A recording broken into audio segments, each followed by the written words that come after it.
Hello दोस्तों, नमस्कार। आशा करते हैं आप स्वस्थ होंगे। मुलान एकेडमी के आर्य सफलता सीरीज 2023 में एक बार फिर से आपका स्वागत है। अगर आपने अभी तक आर्य सफलता सीरीज 2023 में एनरोल नहीं किया है तो अभी जाइए प्ले स्टोर पर मुलान एकेडमी एप्लीकेशन को इंस्टॉल कीजिए और 10 बेहतरीन टेस्ट देके अपनी तैयारी की परख कीजिए। आज हम पेपर नंबर 3 को कंटिन्यू करेंगे। पहला पार्ट पेपर नंबर 3 का हमने डाल दिया था और ये उसका सेकंड पार्ट होने वाला है। तो पहला प्रश्न है, राजनीतिक जागृतियों में महत्वपूर्ण भूमिका निभाने वाली सामाजिक संस्थाएं उनके संदर्भ में कौन सा सुमेलित नहीं है? बाकी सुमेलित है, एक नहीं है, तो हमें बताना है वो कौन सा है। संप सभा, गोविंद गुरु, हरिजन आश्रम, महात्मा गांधी, राजस्थान सेवा मंडल, भोगीलाल पांड्या या अस्पृश्यता निवारण संघ, पंडित हरिनारायण शर्मा। तो इसका आंसर होगा ऑप्शन बी, यानी बाकी जो कथन है वो सत्य है और उनका संबंध उन्हीं से है जो दे रखा है, लेकिन हरिजन आश्रम है ये महात्मा गांधी द्वारा स्थापित नहीं किया गया था। हरिजन आश्रम बाबा लक्ष्मण दास और शोभालाल गुप्ता के द्वारा स्थापित किया गया था। बाबा लक्ष्मण दास और शोभालाल गुप्ता के द्वारा हरिजन आश्रम डूंगरपुर में स्थापित किया गया था। तो इसका आंसर ऑप्शन बी हो जाएगा। बाकी देखो, संप सभा का संबंध गोविंद गुरु से। गोविंद गुरु ने संप सभा की स्थापना करी थी। कब करी बताओ? तो 1883 में, 1883 के अंदर। और इन्होंने संप सभा की स्थापना भी कहाँ करी? डूंगरपुर में ही करी। इसका मतलब क्या हो गया?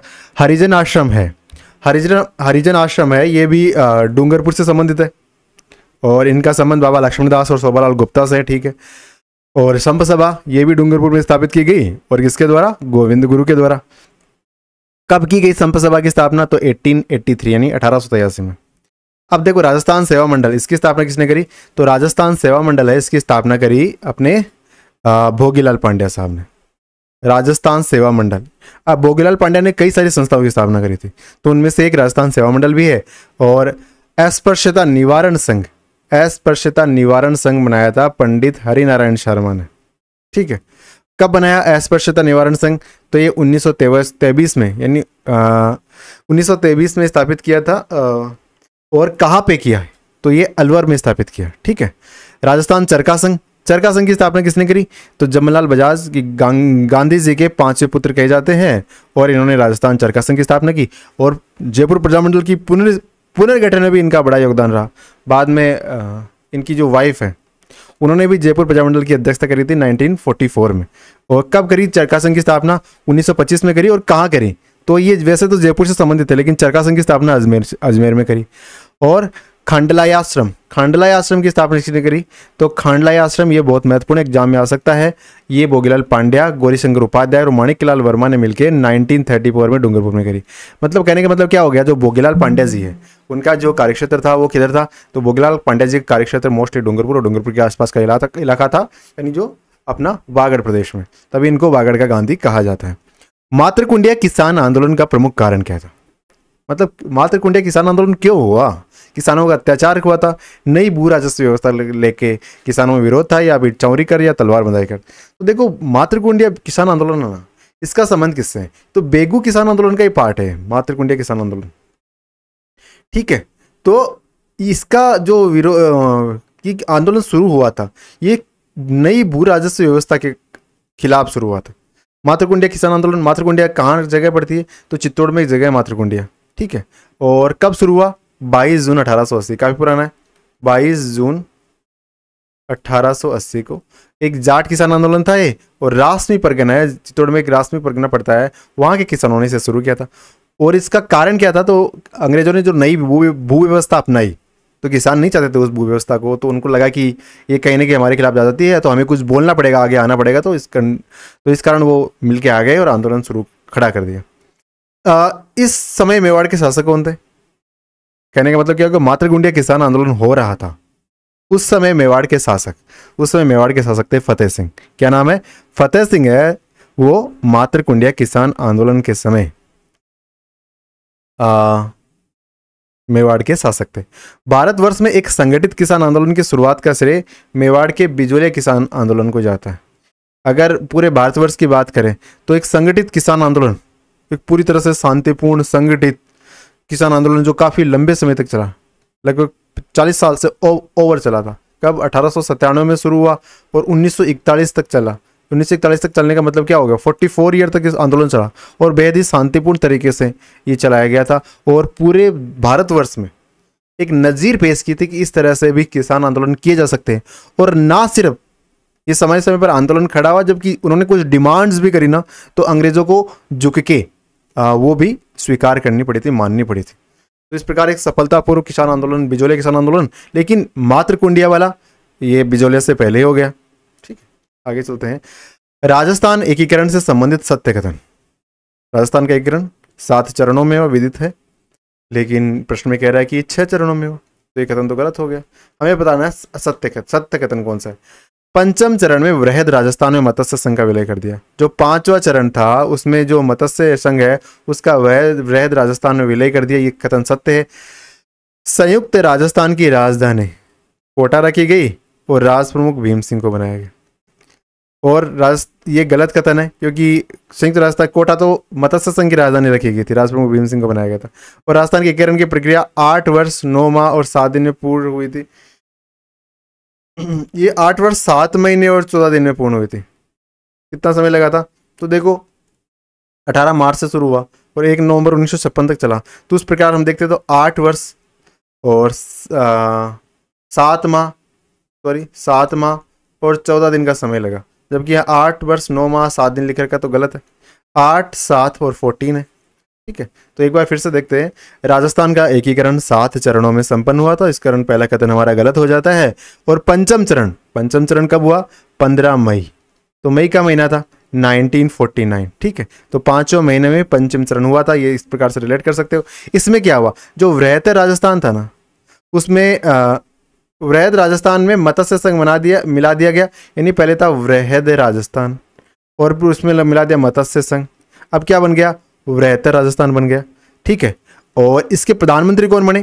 प्रधानमंत्री वृहद राजस्थान के हीरालाल शास्त्री बने और राष्ट्र प्रमुख स्वाभिमान सिंह बन गए। और संयुक्त राजस्थान 8 अप्रैल 1948 की राजधानी उदयपुर और संयुक्त राजस्थान की बात करी ना, तो उस समय संयुक्त राजस्थान की राजधानी बनी थी उदयपुर और राष्ट्र प्रमुख भोपाल सिंह बने थे। और राजस्थान संघ में उदयपुर रियासत को शामिल किया गया। हमने बात कर ली कितना समय लगा। अब जब 1 नवंबर को हमारा एकीकरण कंप्लीट हो गया 1956 में, उस समय राजस्थान में कितने जिले थे? 26। और 26वां जिला कौन सा था? अजमेर उस समय 26वां जिला बनाया गया। बारडोली के शिव मंदिर को प्रकाश में लाने का श्रेय किसे दिया जाता है? हम बात करें बारडोली के शिव मंदिर की, और इसको प्रकाश में लाने का श्रेय किसे दिया जाता है? तो अपने जो घोड़े वाले बाबा है यानी कर्नल जेम्स टोड है, इनको बारडोली के शिव मंदिर है, इनको प्रकाश में लाने का श्रेय दिया जाता है। बारडोली के शिव मंदिर है कहाँ पे? तो देखो चित्तौड़गढ़ में ही राउतबाड़ा है। देखो चित्तौड़गढ़ और राउतबाड़ा थोड़ा सा चित्तौड़गढ़ से डिस्कनेक्ट हो रखा है बीच में राउतबाड़ा, और ये चित्तौड़गढ़ का ही एक पार्ट है। ठीक है, राउतबाड़ा। तो ये राउतबाड़ा से 2 किलोमीटर की दूरी पर ब्राह्मणी और चंबल नदियों का संगम है और वहां पे बारडोली के शिव मंदिर बने हुए। इन्हें बारडोली के मंदिर कह लो, बारडोली मंदिर कह लो, मतलब अपभ्रंश के रूप में। और बारडोली के शिव मंदिर काफी पुराने हैं, 10वीं शताब्दी के। 10वीं शताब्दी में कौन सी शैली विकसित हुई थी? तो ऑब्वियसली गुर्जर प्रतिहार वास्तुकला शैली में निर्मित संरचनाएं हैं और इनमें नक्काशीदार पत्थर का काम किया गया है। बारडोली का शिव मंदिर घाटेश्वर नगर और पंचायतन शैली का मिश्रित रूप है। पंचायतन शैली है और इसको सर्वप्रथम पंचायतन मतलब उस क्षेत्र विशेष में उस जहाँ पे मंदिर बने हुए 5 मंदिरों का समूह बना हुआ। और इनकी खोज सबसे पहले कर्नल टोड ने करी थी, लेकिन कर्नल टोड ने कब करी? 1921 में, यानी 1921 में टोड ने इनकी खोज करी। इन मंदिरों को देख के टोड ने क्या कहा कि इनकी विचित्र और भव्य बनावट का यथावत वर्णन करना लेखन की शक्ति के बाहर है। यानी ये इतने शानदार बने हुए हैं, इतने भव्य है कि जो आपकी कलम है, पेन है, वो इसे लिख ही नहीं सकती। और ऐसा मानो कि जैसे हुनर का खजाना ही खाली हो गया इनको बनाने में। ये किसने कहा? या टोड ने कहा। किस संदर्भ में कहा? बारडोली के शिव मंदिरों के संदर्भ में कहा। टोड ने बारडोली के शिव मंदिरों की खोज करी और कब करी? 1821 में करी। ठीक है, बारडोली के शिव मंदिर कौन से जिले में है? तो चित्तौड़गढ़ में। कौन सी ब्लॉक में? तो राउतबाड़ा। ठीक है, राउतबाड़ा से 2 किलोमीटर दूर। कौन सी नदियों के संगम पे बने हुए? तो ब्राह्मणी और चंबल नदियों के संगम पे बने हुए। किशनगढ़ शैली का स्वर्णिम युग कौन सा था? महाराजा अनूप सिंह, राजा नागरीदास जिन्हें हम सावंत सिंह के नाम से भी जानते हैं, राव शुरजन सिंह या राजा प्रताप सिंह। तो इसका आंसर होगा ऑब्वियसली राजा नागरीदास, क्योंकि किशनगढ़ शैली और किशनगढ़ शैली के साथ एक शब्द और आता है बनी ठनी, क्योंकि पूरे दुनिया भर में प्रसिद्ध है ये जो कलाकृति बनी हुई है। राजा सावंत सिंह, बख्तवर नागरीदास, इनका जन्म 1699 ईस्वी में हो गया और इनका कालखंड जो राज्य का कालखंड रहा 1748 से 1764, और इस काल को किशनगढ़ शैली को स्वर्ण युग कहा जाता है। अब देखो जो ये नागरीदास है ना, ये अपने घर के भाई भाई की लड़ाई से वैसे ही दुखी थे, तो ये विरक्ति भाव हो गए, वृंदावन चले गए, वहीं भक्ति में अपनी कृष्ण भक्ति करने लगे और अपनी प्रेयसी जो उनकी बड़ी ठंडी उनकी प्रेयसी थी उनको साथ लिया और भक्ति भाव करने लगे। और इन्हीं के समय बड़ी ठंडी जो कलाकृति है उसका निर्माण हुआ था, और आज भी वृंदावन के अंदर उनका जो निवास स्थान था उसे नागरीदास का डेरा कहते हैं। वैसे इनका मूल नाम क्या था? सावंत सिंह था, मूल नाम सावंत सिंह, लेकिन ये किस नाम से कहलाए? कृष्ण भक्त होने के कारण नागरीदास के नाम से जाने गए। मौर्य प्रसिद्ध लोकगीत कहाँ गाया जाता है? मौर्य लोकगीत। तो देखो मौर्य लोकगीत है, सीधे प्रश्न के उत्तर पे चलते हैं। ये एक सरस लोकगीत है। ये इसमें एक ऐसी बालिका की व्यथा है जिसकी सगाई तो हो चुकी है लेकिन अभी शादी में समय है, तो वो कौन सा गीत गाती है? तो मौर्य नामक जो लोकगीत है वो गाती है। बाकी कुछ लोकगीत तो उनको देख लेते हैं। केसरिया बालम, तो केसरिया बालम लोकगीत, इस गीत में पति की प्रतीक्षा करती है एक नारी की का गीत है, वो है मौर्य। मैंने आपको वर्णन कर दिया। हिंडोला क्या है? तो हिंडो जैसे आपको पता है राजस्थान के अंदर स्पेशली जो तीज आती है उस समय श्रावण मास के अंदर, और जो राजस्थानी महिलाएं हैं वो जो वन में जाके झूला वगैरह झूलती हैं, तो उस समय जो गीत गाती है उनको हिंडो या हिंडोला नाम का गीत कहते हैं। पनियारी क्या है? जब स्त्रियां पानी भरने जाती है और उस समय जो गीत गाती है वो पनियारी गीत हो गया। अच्छा, बनाबनी क्या है? तो ये शादी के अवसर पर, विवाह के अवसर पर जो गीत गाया जाता है बनाबनी हो गया। तो इस प्रकार देखे केसरिया बालक तो एक पति की प्रतीक्षा में जिसका पति विदेश गया और गीत गाती है वो केसरिया बालम हो गया। मौर्य ऐसी लड़की गीत गाती है जिसका विवाह सगाई हो चुकी है लेकिन संबंध होना मतलब जो शादी होना वो अभी टाइम है। हिंडोला जो श्रावण मास में महिलाएं झूला झूलते हुए गाती है। पनियारी की बात करते हैं तो अगर पहले जो लेडीज होती थी, महिलाएं होती थी, वो पानी भरने के लिए घड़ा वगैरह लेके कुएं पर जाती थी, तो उस समय जो लड़कियां काफ़ी मिल जाती थी तो उस समय वो गीत वगैरह गाती थी, उसे पनियारी लोकगीत कहा गया। और बनाबनी जो विवाह के अवसर पर गीत गाया जाता है जो महिलाओं के द्वारा, उसे हम क्या कहते हैं? बनाबनी लोकगीत कहते हैं। अलगोजा लोकवाद्य यंत्र से संबंधित असत्य कथन बताना हमें। देखो प्रश्न है ना, उसको ध्यान से पढ़ना पड़ेगा। प्रश्न में क्या पूछा है? अब आगे कहेगा कि सही उत्तर क्या है, तो आपको लगेगा कि कौन कौन से कथन सत्य ये पूछा। ये नहीं पूछा, ये पूछा ये है कि असत्य कौन सा है। ये बांसुरी के समान होता है अलगोजा, इसमें 4 छेद वाली एक बांसुरी होती है, इसमें प्रसिद्ध कलाकार रामनाथ चौधरी जो नाक से अलगोजा बताते हैं। तो इसमें से कौन सा कथन असत्य? तो केवल 2 है ना वो असत्य। किस प्रकार सत्य? तो देखो ये बांसुरी के समान होता है, बिल्कुल होता है। ये नक्सासी से बचता है, ये बांसुरी के समान होता है। मीणा आदिवासी और ग्रामीणों में इसका विशेष प्रचलन है। किससे बचता है? नक्सासी से बचता है, बांसुरी के समान होता है। और मीणा जनजाति स्पेशली और ग्रामीण क्षेत्र के जो परिवेश के लोग हैं वही बजाते हैं, ज़्यादातर वाद्य यंत्र वही बजाते हैं जो ग्रामीण क्षेत्रों में। तो ये तो सीधी सी बात है। वादी मुंह में लगाकर एक साथ बजाता है। इसमें 4 छेद वाली 2 बांसुरियाँ होती है, यानी इस बांसुरी हो गई 1, बांसुरी हो गई 2, इसके 4 छेद। अब वो एक बंदा इन दोनों बांसुरियों को साथ लेके बजाता, तो एक बांसुरी नहीं, यहाँ पे 2 बांसुरियाँ होगी। तो इस प्रकार हमारा कथन गलत हो गया ना, कथन नंबर 2।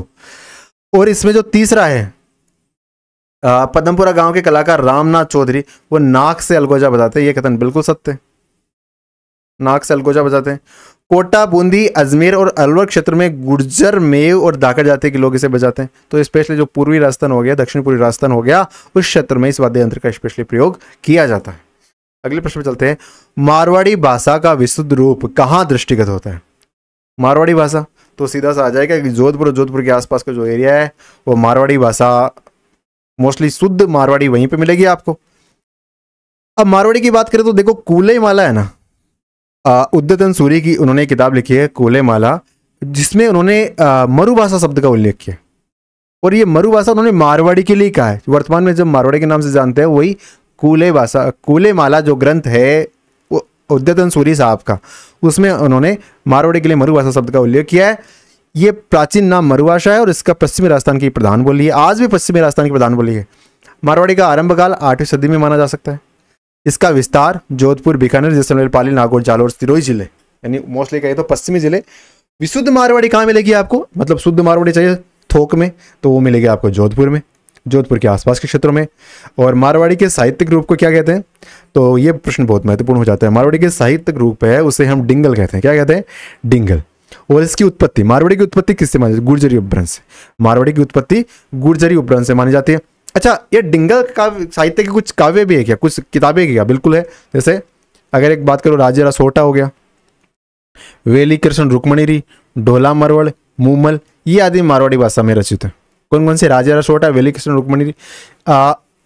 देखो हमने बात करी सोर सैनी के गुर्जरी अपभ्रंश, तो पहले सोर सैनी थी और सोर सैनी का अपभ्रंश हो गया गुर्जरी, गुर्जरी से क्या निकला, मारवाड़ी। मारवाड़ी बोलिया मेवाड़ी, बागड़ी, सेकावटी, बीकानेरी, डड्डकी, थली, खेराड़ी, नागौरी, देवड़ावाटी, गोडवाड़ी, ये सारी क्या है, ये मारवाड़ी की ही उपबोलियां हैं। किस कौन कौन सी मारवाड़ी की उपबोलियां, मेवाड़ी, हाँ, बागड़ी, सेकावाटी, बीकानेरी, डड्डकी, थली, खेराड़ी, नागौरी, देवड़ावाटी, ये सारी कहीं है, ये सारी मारवाड़ी की उपबोलियां हैं। ठीक है, अगला प्रश्न पे चला। सामाजिक व्यवस्था के माय जात पात और बाह्य आडंबरा से मुक्ति दिलावा के लिए कौन सा संत महाराज है, बस सामाजिक सुधारों पर बल दियो ज्यादा, तो संत दादू दयाल जी या जसनाथ जी या रामचरण जी या से का सही है। देखो से का सही है ना, जात पात ने सामाजिक व्यवस्था से मुक्ति दिलावा का मायने काम करो।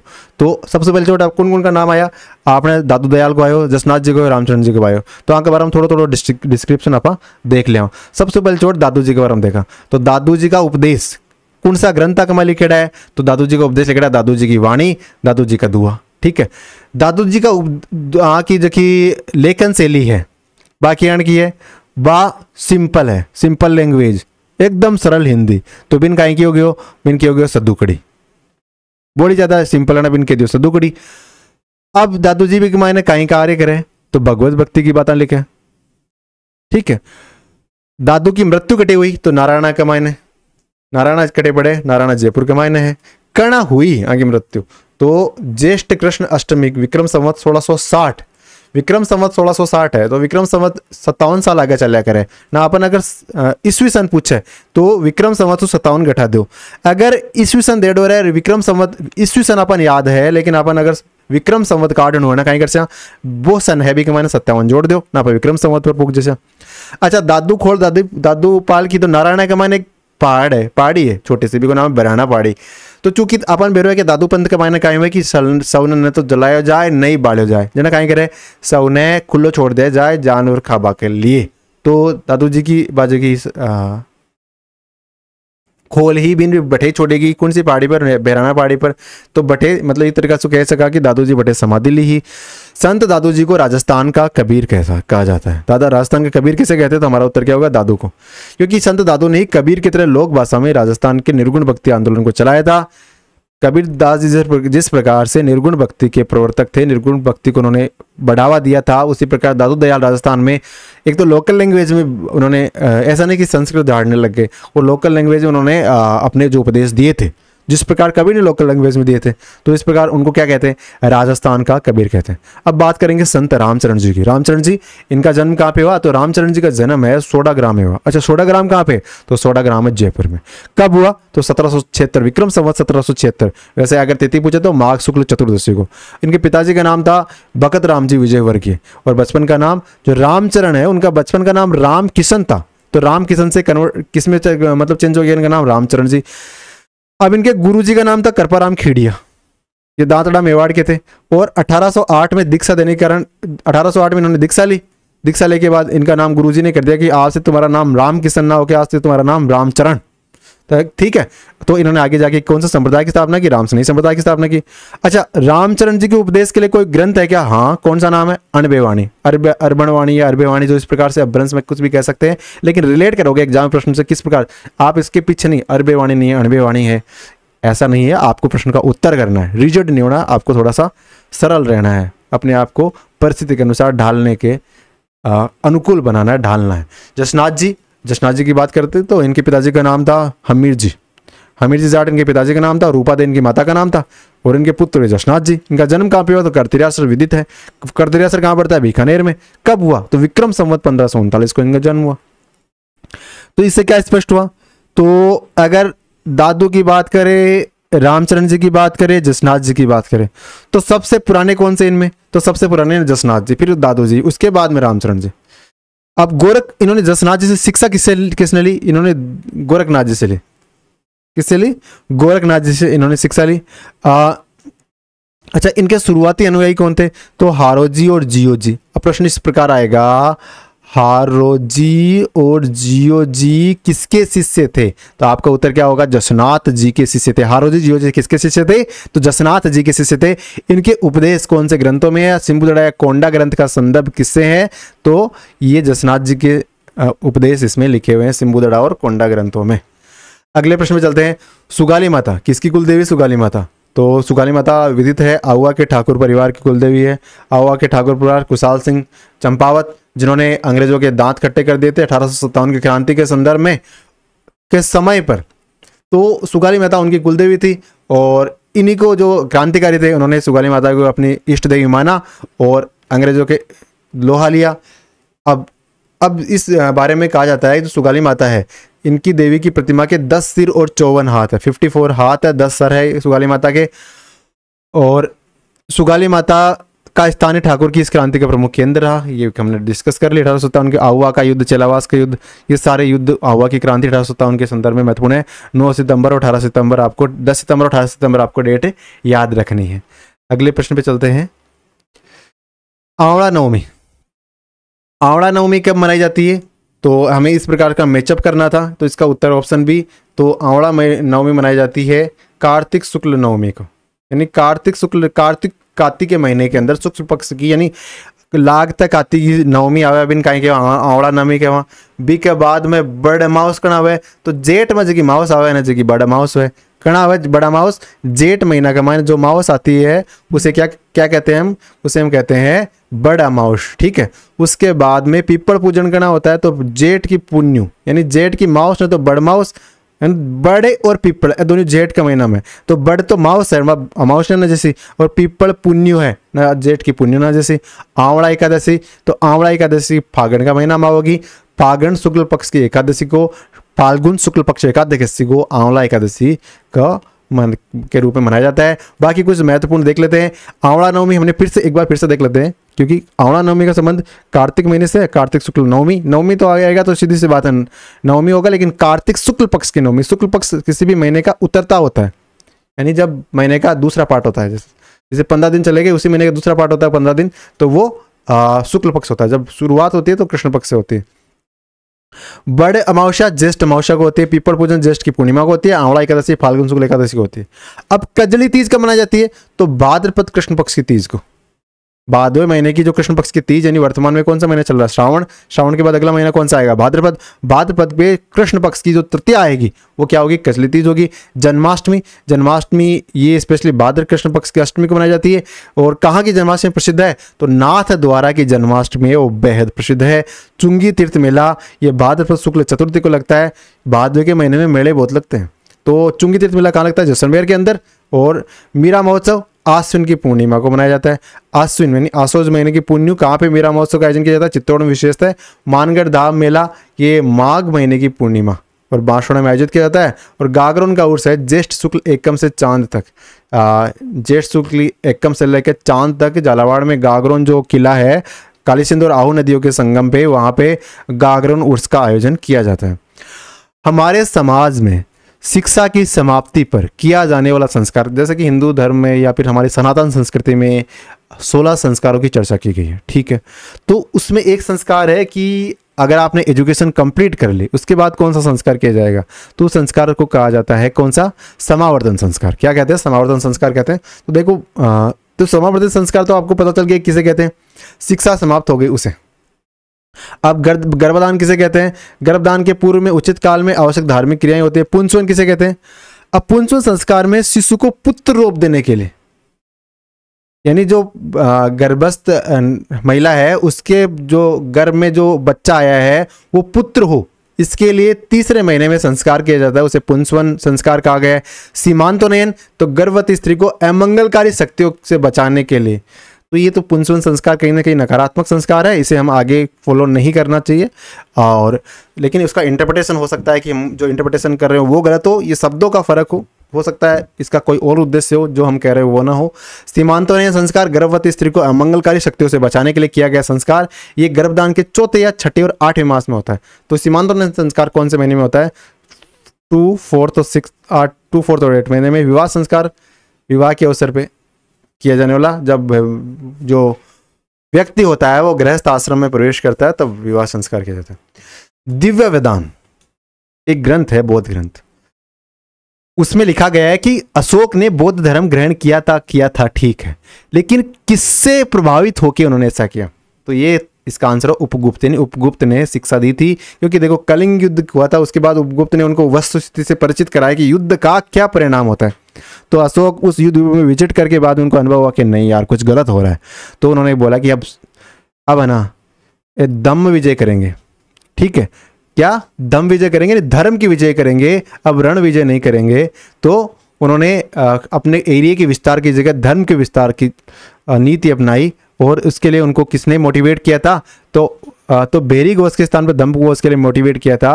ये इनका नाम था उपगुप्त। क्या नाम था? उपगुप्त। ठीक है, अगले प्रश्न पे चलते हैं। अच्छा, इसके बारे में एक दो छोटी सी बात और देख लेते हैं। अपने राज्याभिषेक के 10वें साल में अशोक बोध गया था, 10th ईयर में। ठीक है, ये प्रश्न यूपीएससी का फेवरेट है। और अपने राज्याभिषेक के 20वें वर्ष में उसने लुम्बिनी की यात्रा करी थी। और उन्होंने लुम्बिनी गांव में कहा कि आपको कोई टैक्स देने की जरूरत नहीं है, और उपज कर का 1/8 टैक्स की घोषणा करेगी कि भाई 1/8 ही टैक्स लेंगे, जितना भी उपज होगा उसका 1/8 टैक्स लेंगे। यानी जितना भी आपके मान लो 200 क्विंटल अनाज हुआ तो 25 किलो आप टैक्स के तौर पे दे दो, 175 किलो आप अपने पास रखो, कोई दिक्कत नहीं है। वाकाटक साम्राज्य की रानी, राज प्रतिनिधि प्रभावती गुप्त, कुबेर नागा और किसकी पुत्री थी? तो देखो प्रभावती गुप्त है ना, ये थी चंद्रगुप्त द्वितीय की पुत्री।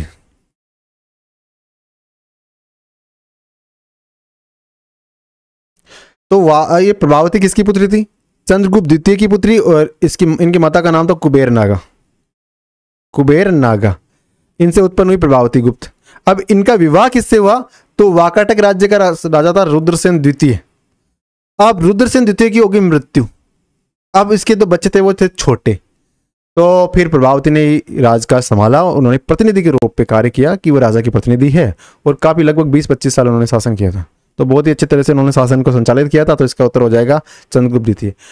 आपको असुमिलित निकालना है। तिग्वा का विष्णु मंदिर, ये प्रश्न आया हुआ है, आरपीएससी ने पूछा हुआ प्रश्न आरएस एग्जाम के अंदर। तिग्वा का विष्णु मंदिर कहाँ पे? मध्य प्रदेश। देवगढ़ का दशावतार मंदिर मध्य प्रदेश। एरन का विष्णु मंदिर मध्य प्रदेश। और नाचना कोटार का पार्वती मंदिर मध्य प्रदेश। तो देवगढ़ का दशावतार मंदिर है ना, वो है झांसी में। और झांसी कहाँ पड़ता है?